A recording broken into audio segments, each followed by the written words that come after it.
We're back with another episode. It's been a fab minute, but this past weekend we had some really good fights, so we couldn't go without doing an episode for this fight card.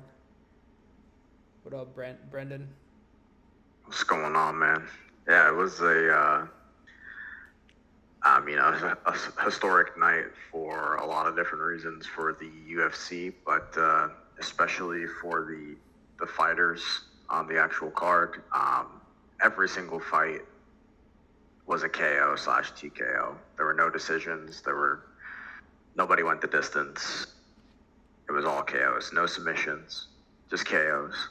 We had some attempted submissions, but all the fights were stops, which is honestly, typically the UFC has, an undercard, but with these fights being at the White House, especially, I think they kind of saw a little bit of a redundancy of doing an undercard, so they just basically put together almost, in my opinion, almost a perfect card for this event. There definitely are some questionable people maybe that should have been fighting. I know just like around the internet and whatever, there was definitely speculation, but yeah, I think in general the fights were pretty perfect.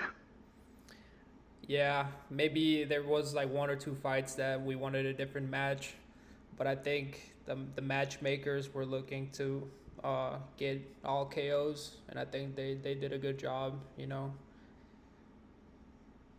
of doing that. Yeah, that's a really good point because at least me and you could agree as fans, as people that watch nearly every number card for, a while together. I could say this with certainty that we wanted Sean O'Malley versus Corey Sandhagen at the White House. I don't think anybody would disagree with that swap of Ayman Zahabi, which, obviously no disrespect, but, you know, you could have, I think that's a bit of a missed opportunity there, but, the UFC, a lot of former UFC fighters like Mighty Mouse talks about this. The UFC doesn't necessarily put the best fighters against the best fighters all the time, right? They try to build a bit of a story, a bit of a background. And in the midst of doing so, I think matchups like Josh Hokett versus Derek Lewis happen. I think matchups like Sean O'Malley versus Zahabi, Mauricio Rufy versus Michael Chandler, like these matchups are kind of a result of that sort of matchmaking, I think. Yeah. Um, for these, like you said, they're trying to, in this case, maybe rebuild the story, the stardom of Sean O'Malley.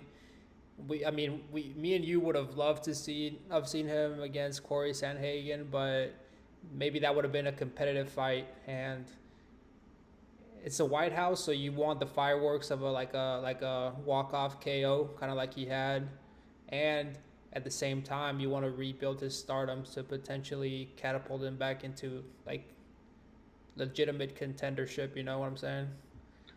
Yeah, definitely. I think there were a lot of questions, especially for Sean O'Malley after the Song Yadong fight, which was his last fight. I think that, it's another fight again that we watched together and we said, man, we just don't think, like, maybe Sean's, like, slowing down a little bit, you know what I mean? After these couple of hard losses that he took to Marab, it kind of puts him in a weird spot, right? Because you go out there, you're the champion, you lose a tough fight against Marab. You go and you do everything right and try to get redemption, and then, still fall a little bit short. And I think the UFC likes to do these things kind of like, we joke about it, but Michael Chandler has been on the end of this as well, where, you put a little bit more seasoned guy up against, a killer like Song Yadong and see how he does. Just throw him to the wolves. I think they do this with Michael Johnson a lot as well. Um, just to try and see if they could, if in fact one of their superstars are going to lose, we need to simultaneously put them against somebody that can kind of absorb some of that stardom from in this case, Sean O'Malley against Song Yadong, because China is one of the biggest markets that the UFC is expanding into. And I think besides Wei Li, there are not too many Chinese fighters in the UFC that are doing too well right now. I believe there's a couple. I can't think of any off the top of my head, but yeah, I think they try to do a good job of balancing that, replacing the stardom in some other market or in some other way. Yeah, in boxing they call that gatekeeping. They have the gatekeepers, uh, and usually, if you have a rising star, or if you're trying to rebuild somebody, you give them a gatekeeper, which they're like, they're right there, right before the elite of the elite, and it's either gonna catapult the star, or it's like, oh, he fought against like a tough dude. Right, right. So it's kind of like a win-win, Yeah. even though they lose some of that stardom. I kind of wanted to talk to you a little bit more specifically about Mauricio Rufy, right? Yeah. Because we see the record of 14-2. His resume is getting more and more impressive. I think his last loss was against Benoit Saint Denis, and he lost via submission. But besides that, this guy has been showing that he can strike with anybody in the top 5 of that division. He's that guy, and I think maybe the Michael Chandler fight doesn't do very much for him outside of exposure, and he wins $25,000 for the finish bonus. That's new in the Paramount deal. But yeah, I kind of wanted to ask you, what happens next? Do you think beating Michael Chandler, a 40-year-old Michael Chandler who hasn't won a fight in a couple of years, no disrespect to Michael Chandler, but those are just facts. What does he, where does he go from this? So right now he's ranked number 7. He just beat another spectacular striker. And what's your boy's name? The one you like, Fiziev? Yeah, he did just yeah, TKO Fiziev. That was an impressive performance, I will say. If I had money, I would have been on Fiziev for sure. Yeah, so in the current roster, and the lightweight roster in the UFC is pretty damn good. Fiziev is like up there, like in the top echelon of strikers. And if you can knock out Fiziev, like that means you're legit as hell. You know what I'm saying? I think I know Chandler is like I'd hate to use this word, but like for lack of a better word, a washed fighter. You would think that wouldn't do much for you, but I think because it was on the White House stage, it was just a huge stage that it put a lot of eyeballs on Mauricio, and maybe we want to be like old school and we want the best fighting the best, but at the end of the day, it's also a business. And somebody with his style, Rufy style, I think is pretty marketable. So I wouldn't be surprised if they threw him like with a. He's 7, so he's almost at the top 5. I wouldn't be surprised if they gave him like another top 5 contender, and then if he won would be a knockout or had like a super good performance, they'll give him a title shot. Because I don't know if you were, I watched some of the Rogan podcast with Gaethje, and he said he doesn't want to give Ilia a rematch, and he doesn't want to fight Arman. So maybe somebody like Rufy would be a good third option or something like that. Yeah, maybe. I think I don't know. Justin Gaethje just became the champion, and so I think he's gonna fight whoever the UFC puts to him. I'm not sure if he's gonna say no, unless he's actually got retirement in the back of his mind because time is working against him. He only has a couple, maybe another 2 good years. You know what I mean? Or maybe even another 2 good fights. He's like at that point in his career where he's one more bad loss away from potentially retiring. In my opinion, anyways, I think maybe some people would disagree with me just because of how good he looked against Topuria. But in all actuality, well, we can get into this in a second, but I think because there's a couple other people that I want to talk about before we talk about Justin Gaethje and Topuria, but I think the matchup itself was actually favorable towards Justin, and I'll talk about that after we talk about a couple other fighters. Okay. Yeah. Who do you want to talk about before we get into the good shit? You know, Diego Lopez, we just mentioned him really quickly. He's been, I guess, that guy for the UFC, stepping in wherever, on whatever kind of notice, fighting whoever, fighting for the belt, fighting this guy, fighting up a weight class, fighting back in his original weight class. So just wanted to give Diego Lopez some props, and a little bit confusing just because he went back down for this fight. So this is kind of like, where does he go from here sort of guy. Like, his case is very interesting because he fought for the title twice in a row, lost both times to, Volk, who's incredible. And then he goes up a weight class, fights somebody, I believe.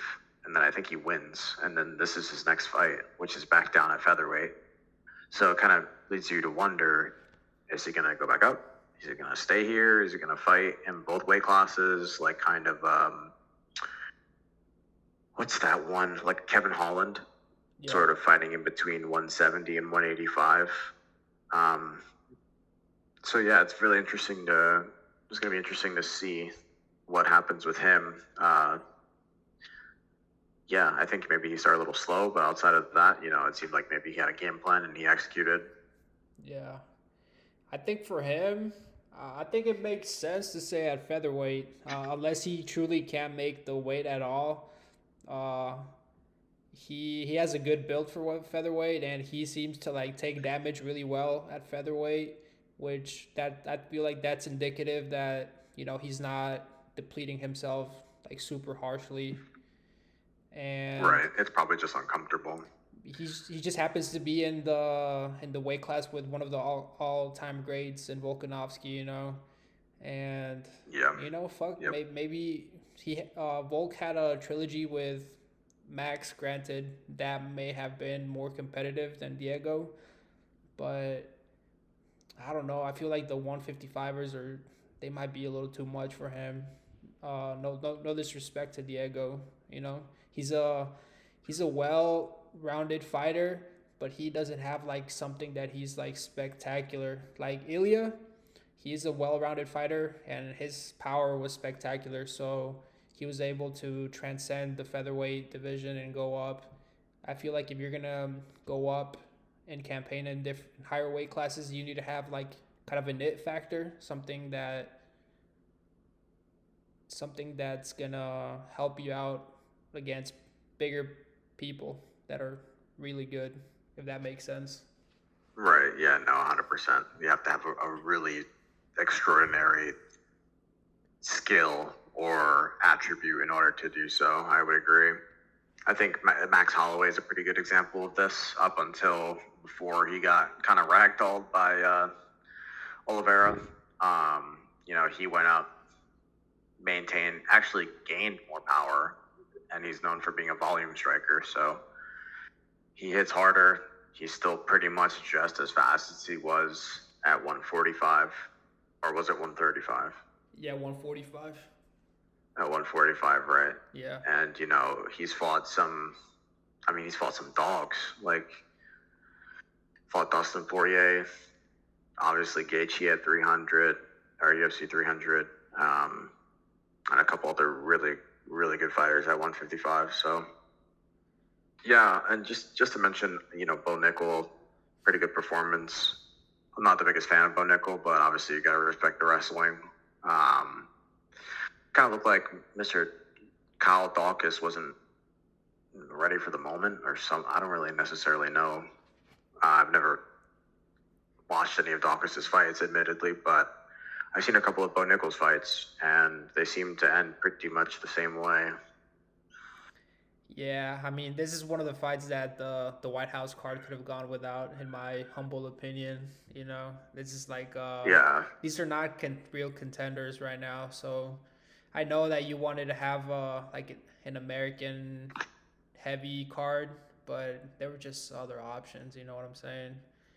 No yeah. disrespect to Bo, but yeah. Yeah, absolutely. I'm just not sure what the fight does for Bo outside of like awesome career accomplishment, achievement. Probably one of the sickest things he's ever done in his life. Um, but I don't know necessarily what he's ranked. I don't think he's even like top. He might be like top 15. Let me see. Yeah, because I believe that other guy was yeah 15. ranked 15. So and I think that maybe just happened. So I guess give the guy a chance, and well he showed up. He got a first round finish, so can't be mad at that.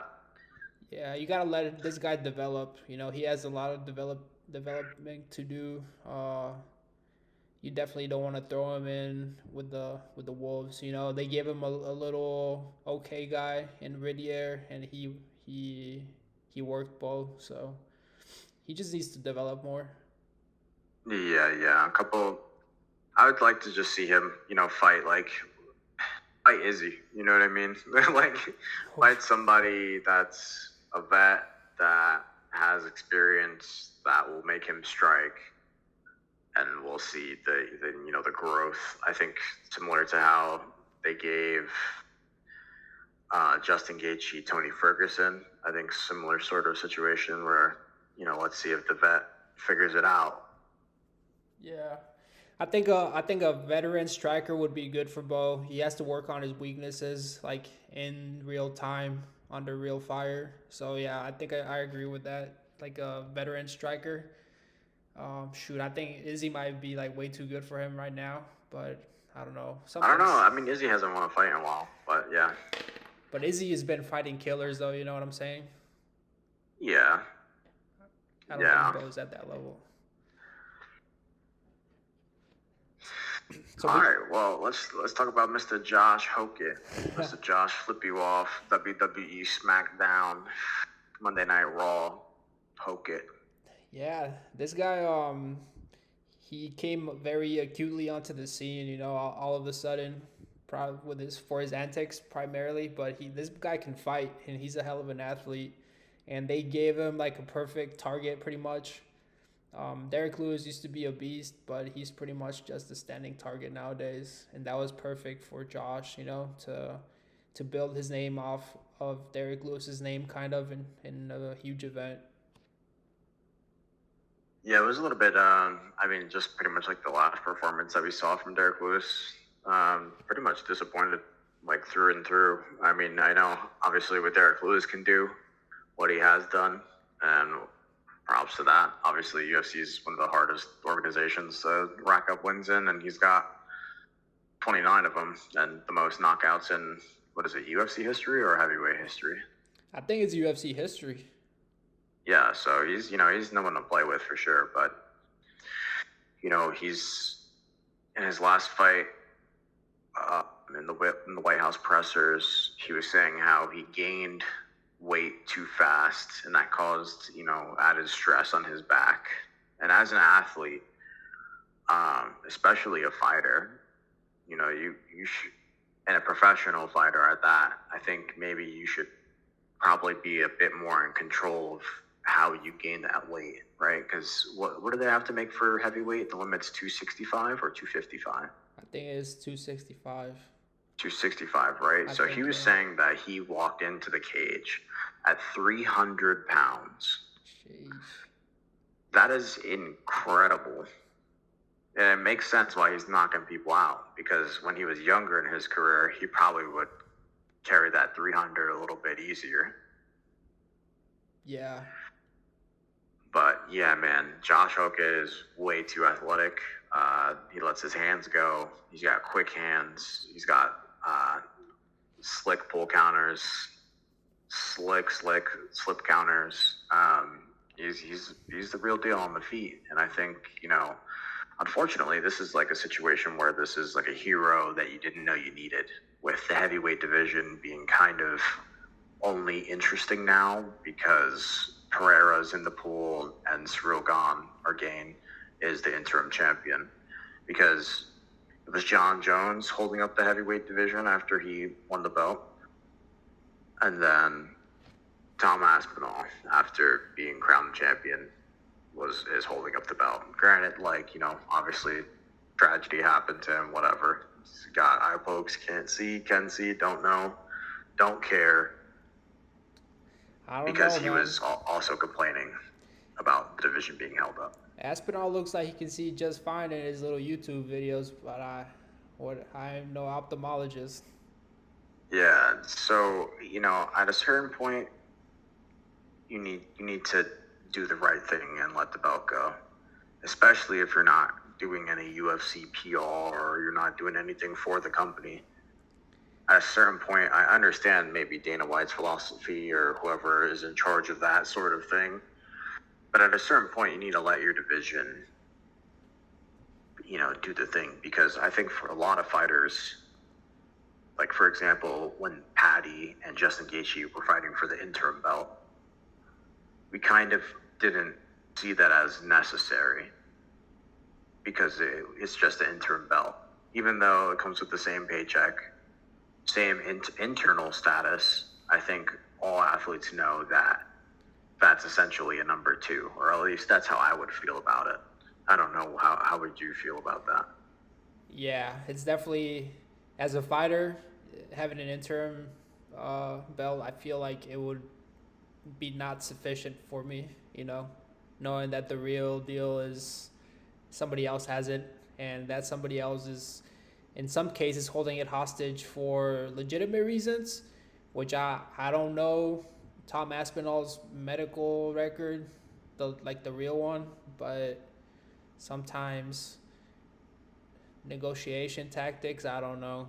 The one thing that I do know is that with this new agent being introduced into the heavyweight, plus with Alex Pereira also being introduced into the heavyweight, and with an incoming Gable Stevenson, who has like high hopes Right.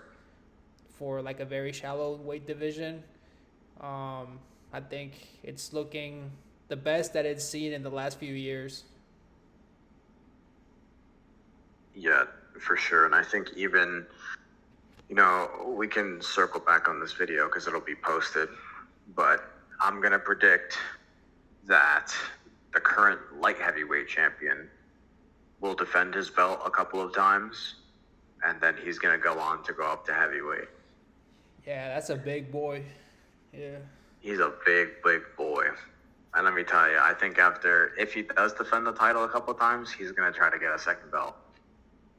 Yeah, I don't see why not. He has a really good size What's his name heavyweight. again? Light heavyweight champ. He's the dude from, Carlos Ulberg. Yep. Yeah. Where's he from again? From New Zealand. New Zealand, yeah.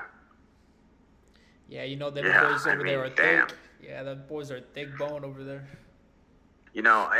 Just to just real quick, he looked pretty good before he tore his ACL in that fight against Yuri. It seemed like at any point in time, like it was just a matter of time that he was going to crack Yuri. Yeah, that left hook he has is freaking nasty. Good timing. Yeah, good range. It's quick. And he has power. All right, yeah, we kind of talked about Sean O'Malley versus Zahabi, but just to for Zahabi's side of things, you kind of know what Sean O'Malley is already going to do. He's going to switch stances. He's going to be bouncy in front of you. He's going to hit you in the middle with a front kick. He's going to let the hands go. He's going to switch stances on the exit and then re-enter with a combination. He's very tricky, very hard to deal with, and very quick and long for the bantamweight division. Even Zahabi, I guess, in theory, if I were to write out how I would fight Sean O'Malley on a whiteboard, it would be cover my face and run towards him and kick him in the legs, That's what I would put on the whiteboard, but that wouldn't be my actual game plan. Well, that's what he tried to do. I feel like he was. Yeah, that's what I'm saying. Yeah. But Sean has a big advantage in that weight class with his height and reach, and I don't think Ayman Sahabi has the skills to deal with. He didn't have the skills to deal with that, you know. Um, No. Yep. but we kind of knew that this going into this fight that this was like a fight for Sean to shine so that he could hopefully move on and challenge for the belt pretty soon. Because Yeah, I'm convinced. Yeah. Go ahead. no, I was just gonna say because we know that Jan and Merab are gonna do the rematch, but who else is right there on the cusp of contendership? DJ or Aljo, I think. Or no, Aljo's went up to 145, right? Yeah, Corey. Yeah, Corey, Mario Batista is right up there in the top 10 as well. They're fighting. So whoever fights that guy is probably going to either fight Sean or fight for the belt. Yeah. So in the perfect world, I would like to see Jan versus Merab rematch, and Sean versus Corey Sandhagen, and then winners fight each other for the belt. But I don't know. Time frame wise, it might not work out because Sean just fought. Jan isn't very active, but he fights like once or twice a year, and that Merab fight, I don't know when it's gonna happen. It's probably gonna happen like later in the year. Yeah, perhaps. I'm not sure if Marab has a chance at victory. Again, I think it'll be a close fight for the first couple of rounds. But Peter Yan, his boxing and kickboxing is so good to the body. And that's exactly what people don't do to slow Marab down. You have to hit him in the gas tank. Yeah, and people do say that that was like his fourth or fifth fight in a calendar year, and that's a lot of wear and tear on the body. And Absolutely. so I don't know to what degree that contributed to his loss, but Peter Yan has nasty takedown defense, and like Merab is not messing with him striking at all. You know what I'm saying? Yeah, it's a very, very tough fight for Marab for sure. Because typically he's able to put the pace on people and just outwork, outgrind, and just throw everything at you. And it's so much that people kind of just crumble. And when they start to crumble, that's when he chokes you out. That's when he gets you an arm bar. That's when, his wrestling and jiu-jitsu comes into play. But yeah, that's a tough fight for Marab for sure. Yeah, and it's not like Merab wasn't having like a high pace. Like it was a crazy pace that fight. It's just that Yeah, absolutely. he just couldn't complete the technique, the takedown. Yeah. John was like defending very well. Plus, after defending, he was like, he was catching Merab on the way out from defending, which, Merab doesn't get like discouraged. He continued trying till the end, but like you said, he was getting hurt to the body, and getting hurt to the body, it zaps your gas tank for sure. Yeah, definitely, definitely. What did you think about? There's been a little bit of speculation going on with this Alex Pereira fight and Cyril Gain. Since we watched it together, I kind of saw this in real time, but I think the moment was a little bit too hype to really see what happened. But apparently, there were a lot of uncontested shots to the back of the head. Well, when we were watching it, and Alex got dropped, and he kind of went for turtle, and Cyril Gahn was the very first elbow that landed. I said it in real time that that looks like it was to the back of the head, but I don't know. I guess what I've been hearing that the protocol, I guess, is that it's like a 2-inch width going down the middle, down your your head into your neck, it's only 2 inches that's illegal. The rest is fair game, I guess. And I would have to go and rewatch it, but I mean, you just can't take away the fact that Cyril Gahn put you in that bad position to begin with. You know what I'm saying? Yeah, with a jab especially too. It was a stiff jab, sat him down. Yeah, and then Alex got up and those shots, the finishing sequence, that was nasty and that was like not to the back of the head. I don't know. Yeah, I don't know like if that shot that may have or not been accidental to the back of the head like really messed up Alex's equilibrium, but his equilibrium was already messed up to begin with. yeah, and how much did that contribute? I'm not sure the order of when those back of the head elbow strikes and punches occurred, but I do remember after him knocking Pereira down with that jab, Pereira, kind of turned around to get up, and you see Cyril Gahn just kind of wind up. I believe it was his right hand, and just starch him Yeah. on the way up, and that was very clearly not the back of the head. So I think there was, besides the questionable elbows, there was a bit of a there were other shots that were landed too that people are not talking about. Yeah, well, when it was happening, we it was like shocking that he got dropped like that because it happened out of nowhere, and then Pereira actually went for a single leg, and he was able to get back up the first time, right?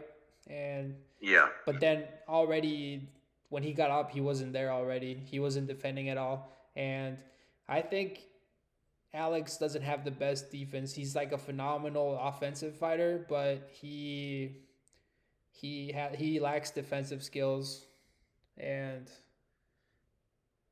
especially you have to have like instinct of how to defend when you're hurt, right, right. and he just did not have any instinct. He was just like a Yeah, walking target. and he recovers well too. We kind of saw that in the first Izzy fight that he had at 185. Granted, it's 185, but it's interesting how we see him take damage essentially at every weight class that he's fought at, because he's now lost in every weight class that he's fought at in the UFC. And it doesn't look like the chin is getting any better necessarily. You would think that, 185 drained, he would be a little less hard to put away. Yeah, a little less hard to put away, but in some cases, I feel like this is almost the opposite. We kind of have to see, because we have a small sample size of him fighting at heavyweight. I want to see him fight again at heavyweight. I think, not for nothing, the Josh Hokett fight, his first Pereira would be an amazing fight to put together. Yeah. I think Pereira wins that fight, but nonetheless, I think it's a very good fight to put together. I think it's just the fact that it's the heavyweight division and anybody can get knocked out in the heavyweight division, and you're fighting the like pretty much the best striker in the heavyweight division in Cyril Gahn. So Yeah, you know, it is a small sample size, but anybody could put your lights out in the heavyweight division. And if he fights Josh Hokett, I feel like Josh is gonna fucking wrestle him. yeah. I also think that there's a little bit of Pereira always kind of fought like a heavyweight, in the sense that he would just stand in front of you. He'll calf kick you. He doesn't care. He'll stand in front of you. He'll throw left hooks. He'll throw 2-3 combinations, and just typically run through guys. I mean, like, his power seriously for 185 and 205 was something ridiculous. I think him versus Olberg would have been a great matchup. Yeah, I think But that. Oh, go ahead. he's heavyweight now. Yeah, I think that Pereira always had the luxury for most of his fights to be able to fight from the long range. He always had a reach advantage, and his style is like is made to fight at a distance, and he doesn't know how to deal with things up close. And I mean, the knockout kind of showed, you know. Yeah, and in different sort of sparring clips with him fighting boxers, you could really tell like he was gonna have problems with Cyril Gain because Paris' head movement's not the best. Like like a quick jab would tag him nearly every time in all of those sparring videos. Yeah, So we saw it again in the cage. yeah. And we saw Cyril. He was tentative at first because he was respecting Pereira's power, but I think his speed was what really won him the fight. He was probing Pereira a lot, and then when Pereira tried to advance forward, he just caught him coming in like real easily. Yeah, definitely, definitely. I want to see him fight again soon. Hopefully, he didn't take too much damage to the back of the head. But we could talk about this Gaethje versus Topuria fight now if you're ready to. Yeah, yeah. You want maybe we should watch a little bit of the highlights here. Oh yeah, yeah, yeah. That's a good idea. So, I guess before we start, um, me personally, I thought that Topuria was gonna KO Gaethje like in 3 rounds max. What did you think going into the fight? Well, let's see. I knew it would be a tough fight for Gaethje just because of how technical Ilia is. Gaethje's a little bit like he has good boxing, but I think everyone would agree not as good at boxing as Ilia. I think Gaethje's a good wrestler, but we don't really see it that much ever. We see it sometimes when Ilia's hurt. He'll resort to a single leg, double leg takedown. We saw it in the Jai Herbert fight. Um, so he knows be how to be aggressive and how to do certain things on the ground. That was maybe a little bit questionable for Gaethje, even though his background is in wrestling. Um, so yeah, I thought Ilia would win this fight, but looking back, hindsight's 2020. But Gaethje, first of all, shouldn't have been any sort of underdog at the odds that they were at. I think some people had 2-9 sort of odds Ilia against Justin, which I think is crazy because of how hard Gaethje hits. And I think maybe a lot of people didn't really take into consideration that Ilia looks like the part, right, for the weight class. He holds the weight well. He's fucking shredded. He looks bigger, right? He's still just as fast. He looks great for the weight class. But I think people are forgetting that he moved up. And Gaethje probably walks around, he fights at 155, probably walks around like 180, maybe Yeah, even closer to 190. Because he's a bit taller as well. I think he's like 5'11". yeah, he's quite a bit taller than him, and he did say that part of his plan was to be bigger for this fight. Yeah, so it's not so much of a shock. I just think the visuals of it happening were more of a shock. Um, if you've seen the fight, you know what happens. Ilia gets 2 broken orbitals and a broken nose. Not a good look for him at all. But maybe we can show this part in the film here. Yeah, There is a point of the fight. I believe it's in the second round that Ilia hurts Gaethje bad to the body, bad. And I'm talking like if this wasn't the White House card, they might have stopped the fight because of how hurt Justin Gaethje was after getting hit maybe like 10 times unanswered. yeah. Well, that goes to the tactical choices that Ilya made, which personally I think that was the main contributing factor that lost him the fight. The tactics. We know that he's super skilled. Like on paper and in reality, he's more skilled than Gaethje. He's faster. He hits just as hard, even for being a smaller guy. But yeah, I think just the way the tactics that he chose were incorrect. And I don't know, he didn't look like he usually does when he initiates a fight, you know? He usually Yeah. he's a little more gives away half the round to kind of gauge the range and set up things with head movement. And for this one, and a lot of different sources have been saying this, that he just kind of didn't respect Gaethje's power and went straight head on. And yeah, I think that was a miscalculation on his part. Yeah, definitely. And it's really hard too. There's this mental aspect to saying that you're going to knock somebody out in the first round. You're going to do this to them Yeah. all the way during the lead up of the fight. And then it doesn't happen in the first round. And then it doesn't happen in the second round. And your face is bloodied up and bruised. You know, it's harder, getting harder for you to see, harder for you to get out of the way of some of these things that, quite frankly, are bombs that Justin Gaethje are throwing. He hit him with a couple of nasty 1-2s that would have sat mostly anybody else down. So shout out Ilia, because now we know he's got a chin.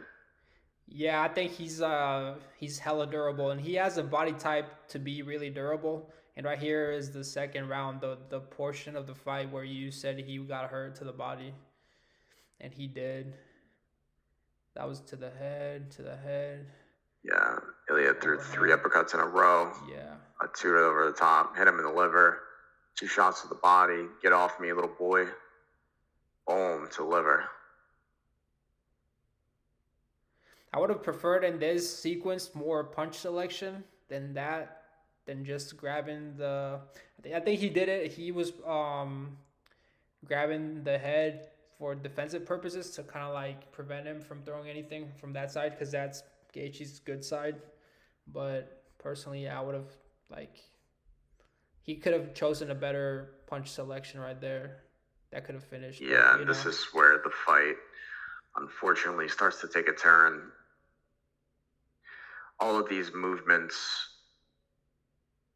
getting into these different positions, the mental power to identify submissions. Like he tries to go for an armbar here. Justin Gaethje just knows armbar defense. yeah, he did. He Justin definitely. Gaethje's doing a real good job here of making Ilia work, grabbing onto him. I mean, Justin's in a horrible position. Don't get me wrong, but Ilia just he was just throwing bombs, and now he has to use this like glycolytic power, where you pretty much are using pure muscle strength right here. Yeah, and this kind of just shows Ilia's sort of masterpiece here to identify that there was an armbar available, but just in a different position. Typically, can you pause it right here? Yeah. Typically, you see how he goes knee on belly and then goes to full mount again. I would have liked to have seen him do what he did to Charles Oliveira here and go for the crucifix. Because if he goes for the crucifix, it's much, much harder for Justin Gaethje to change the positions here, even though Ilia's advancing. So Ilia went from side control to knee on belly and then to full mount here. And now we see Justin scrambling because it's easier to do from this position. It's a little bit harder to scramble from side control when you're hurt, in my opinion, because you have the threat of an armbar, you have a threat of a knee on belly, you have the threat of a crucifix. So it's and you're kind of on one side of your body. When you're in full mount, or when you're full mounted on, I should say, you have all four limbs available to help you work. You have your 2 feet and your 2 arms available. In side control, you only have one. Yeah. And I guess the threat from full mount is the strikes coming down on you, but when you have a tired guy like Ilya in this situation, like he didn't take advantage of that. Yeah, and what ends up happening is Ilia, like we're seeing, then he ends up inside control anyways because he's realizing Justin is squirmy when he's full mounted, and since he is the smaller guy, it's harder to keep him down. Yeah. In that full mounted position. That's my biggest problem whenever I'm in full mount. I'm not a very heavy dude, so I'm very easily thrown over or transitioned into a different position. That's why I don't really actually like full mount that much personally. Yeah. Here we see Ilya a little more trying to set something up, like throwing body feints, but Yeah, this is an incredible one too. I don't know if his vision was messed up. there that he couldn't see that coming, but he just got hit clean. Yeah, it seems like his vision would have been messed up because it seems like in a lot of other fights he's using his footwork to get out of that range, and he was using his footwork mostly in this fight to actually get Justin to react versus using it for defense as well. And I think I don't know if that had to do with maybe, I don't want to say gas tank issues, but just because you can't see doesn't mean you can't move your feet. Yeah. And they exchanged a lot of jabs, and Justin got he got more value out of those exchanges than Ilia. I think it was the jab exchanges that fucked up Ilia's nose and maybe an eye. Yeah, I mean, Justin Gaethje came out with a wonderful plan in round one as well, just straight to the straight jab. Yeah. Ilia's doing a very good job or was throughout the whole fight of, slipping. I don't know. I think it was his jab, slipping Justin Gaethje's jab and throwing a two over the top, I believe. Yeah. Which he does in pretty much most of his fights. But yeah, man, this was just ended up being who can outdog the other person. Yeah. I think Ilia, I don't think there's going to be a rematch, but if there was a rematch, he just has to be a little more defensively responsible, Don't try to go all out right away. Yeah, a little bit more respectful of Justin Gaethje's power too, because we know Justin Gaethje's history. People fight him, and their careers change, for lack of better words. You saw that with Michael Johnson. We saw that with Tony Ferguson. I would say even Fiziev, because I don't believe Fiziev has won a fight since he's fought Justin Gaethje, and that was kind of a pretty competitive fight up until Justin Gaethje hit him with a clinch uppercut. Yeah. But yeah, I am looking forward to seeing Ilia back in the ring, hopefully sooner than later. This surgery is going to be rough. The recovery is going to be rough.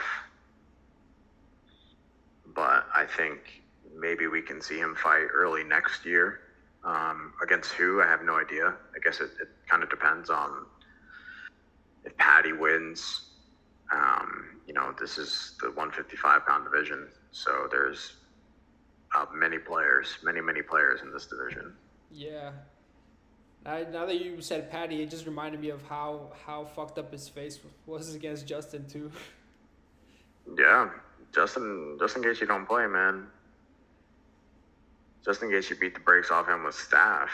Imagine that. Yeah. I don't know. I wish there was a rematch, but I guess it's up to Justin. Honestly, if I were Justin, as a 38-year-old man with, good saved up money, just won the championship, I would just retire right now. Yeah, but his next couple fights are gonna be the best paying fights of his whole career, dude. That is true. I guess. Granted, he's got the most bonuses in UFC history. Greed can fuck you up. Yeah, but he doesn't look like he's ready to retire. I think maybe after the Patty fight, we were saying to ourselves maybe he's a little bit washed, but he looked great. He looked great against Ilia. Yeah, I still think that Ilia could beat him in a rematch, but if he did everything, if he had a better strategy. Yeah, I think so too. I think, after he hurt him to the body and dropped him, he just should stand up. Stand up, Justin. Press him against the cage again. Yeah, but Ilia usually has really good cardio, which they were both like super tired by the end of the second round. Justin was pretty much out of there, so I don't know how much the outside environment really could be attributed to their gas tank. But everybody else, I guess all the fights didn't go that long, really. Yeah, not really. I think maybe the second round, or well, besides the Ilia fight, all the fights lasted until the second round. I think they didn't get finished in the first. Yeah. Well, we'll see what happens with Arman. I mean, this is the beauty of MMA, right? Everybody has different styles. Like Arman is never putting damage on people like that. Patty's not putting damage on people like that. Maybe against like low tier guys, yeah, but not top 5 people. I don't know who else is in the lightweight division right now. Top 5. Do you know off the top of your head? In that division? Charles, No. right? Charles. Probably Charles, yeah. Max. Uh-huh. Arman, Patty, Ilia. Just those are the top 5, I guess. Oh, those are? I thought Patty was number 7. Or it's the top people. I don't know. Honestly, I don't remember who the top 5 are, but yeah, I don't know. I don't know who poses the biggest. I mean, Arman poses the biggest threat grappling wise to anybody, but I don't know. Yeah, I mean, I would love to see that justify him. I think Arman's due, no matter what. The interim belt has been unified. Justin Gaethje probably will fight again at least one time. It just makes sense. It's Arman. Yeah, I think Arman It just deserves makes sense. I think Arman against Gaethje and Ilia against Patty, because of their history and because how marketable that could be, that'd be a good option.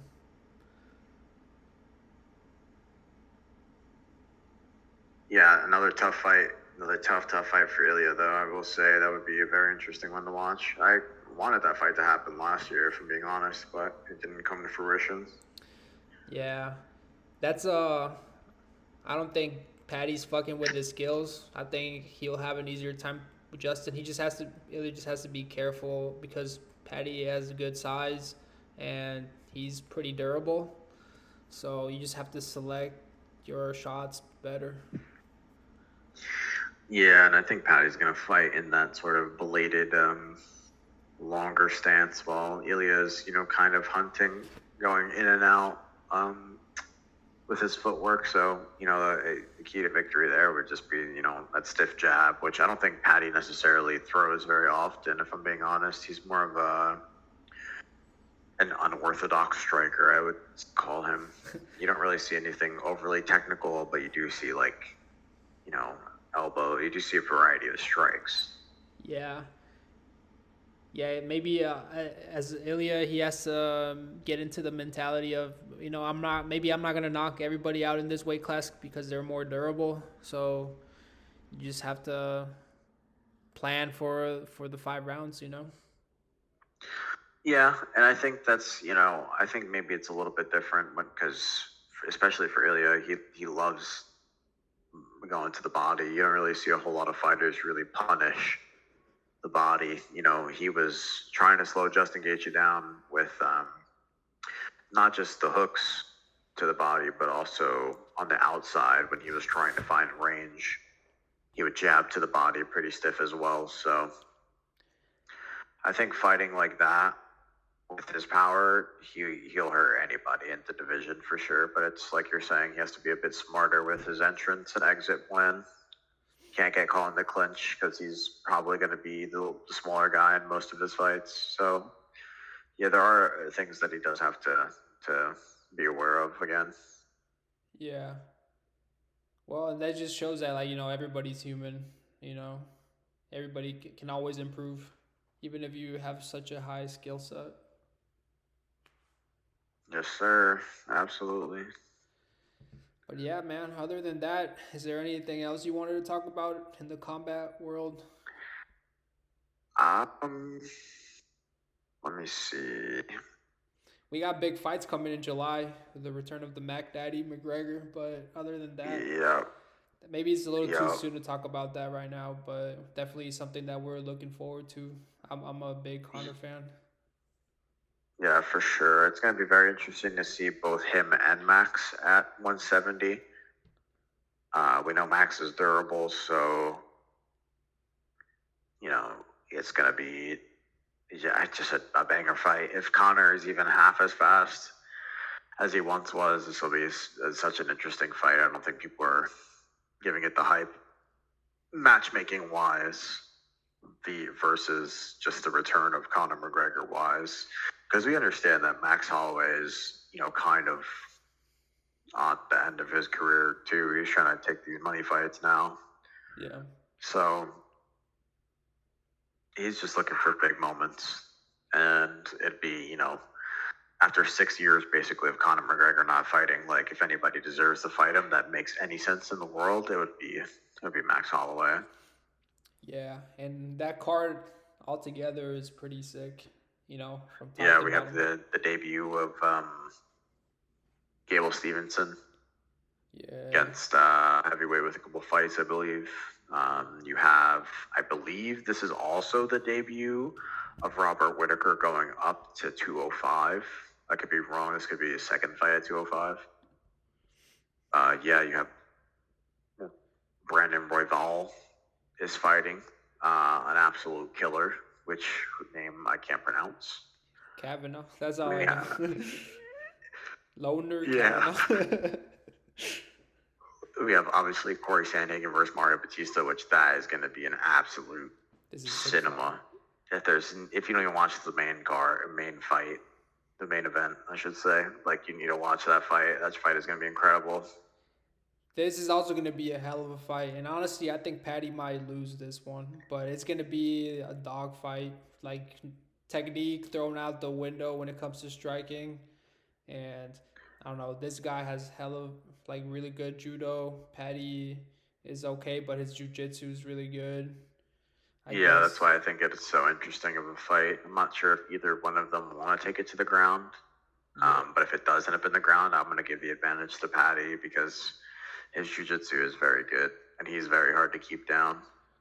Yeah. But also, if he takes it to the ground, that's his strength, like ground and pound control.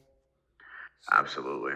so I guess that's a good, like, there's question marks there that need to be answered that night.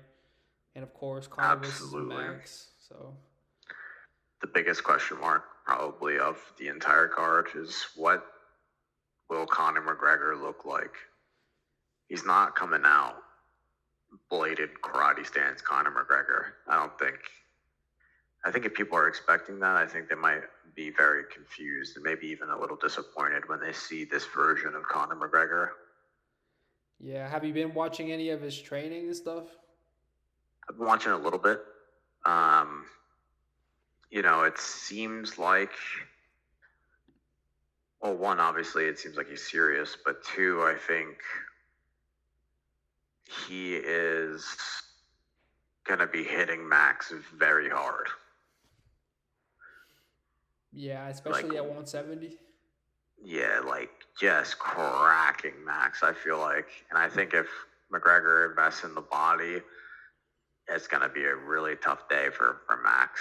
It's going to be a tough day.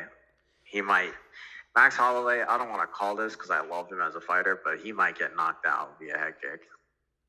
Or it could be the opposite. He can just, like, outwork Connor, walk him down, finish Yeah, him. yep. And this is what's interesting. This is almost like we've seen this before. Similarly, anyways, in the Nate Diaz fight versus Conor McGregor, both 1 and 2, Yeah. we saw that you exhaust McGregor, you get him on the ground, and you have a chance at submitting him. You have a real chance. That's how he lost the first one against Nate Diaz, and then in the second one, he really put it on Nate. He hurt him early. He continuously hurt him, and I think actually the fight went to decision, and he won the decision. Yeah. The later rounds were back and forth. But, Max is not going to take Connor down. Definitely not. Who knows? Maybe. Max just got his black belt. Oh, shit. From who? Toys R Us? No. No, his sensei gave it to him, dude, after he survived the Charles Oliveira onslaught. Oh, man. That's no disrespect. I love Max Holloway, but you cannot be getting a black belt when you just got whooped in grappling. Hey, listen, that's just what the facts are. Yeah, fair That's enough. what it is. Fair enough. That is what it is. But yeah, looking forward to this one. Um, yeah, this was fun. We had a lot of catching up to do. I think I'm gonna watch some of these Freedom fights back, and then probably gonna watch that main event from yesterday, the Manuel Cape fight. I Yes, gotta finish watching it. that guy is hella athletic. I think him versus the current champ Van, that's fireworks. Yeah, it's a fantastic fight. I think first things first, though, Joshua Van needs to get that rematch in with Pantoja. Yeah. Pantoja. Yes, that has to happen first, unfortunately. Yeah, he deserves. Pantoja definitely deserves that. And hey, he could win, but who knows? We'll wait and see. Yes, sir. Sir.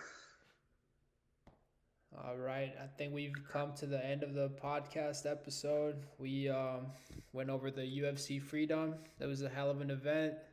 A couple really interesting upsets, and we're just looking forward to the rest of the year with the fights.